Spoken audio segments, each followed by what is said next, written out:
wanted to record a message for you to help you get settled in on your first night.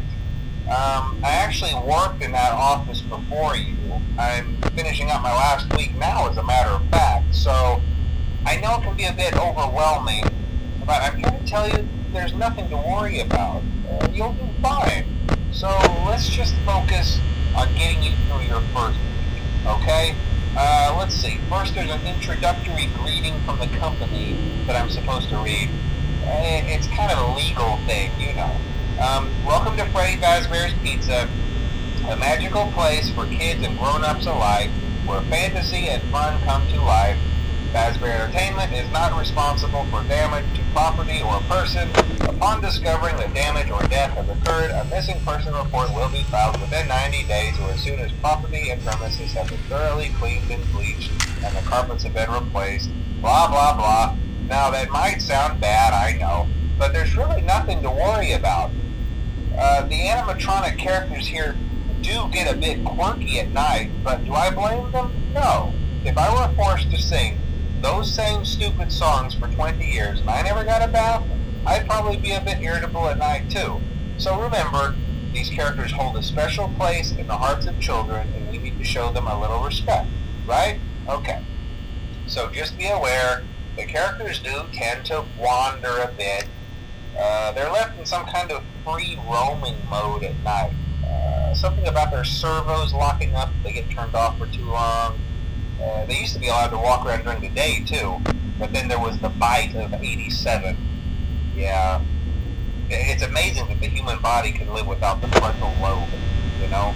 Now, concerning your safety, the only real risk to you as a night watchman here, if any, is the fact that these characters, if they happen to see you after hours, probably won't recognize you as a person.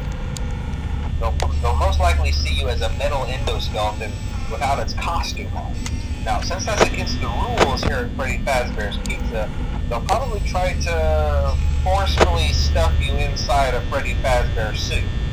Now, that wouldn't be so bad if the suits themselves weren't filled with cross-beams, wires, and animatronic devices, especially around the facial area. So you can imagine how having your head forcefully pressed inside one of those could cause a bit of discomfort and death. The only parts of you that would likely see the light of day again would be your eyeballs and teeth that pop out the front of the mask. Yeah, they don't tell you these things when you sign up. But hey, first station of the breeze. I'll chat with you tomorrow. Check those cameras and remember to close the doors only if absolutely necessary. Gotta conserve power. Alright, good night.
might be a good idea to peek at those cameras while I talk, just to make sure everyone's in their proper place, you know.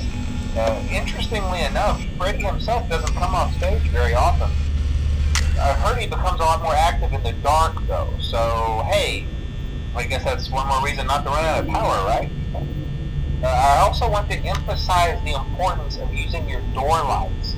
There are blind spots in your camera views, and those blind spots happen to be right outside your doors.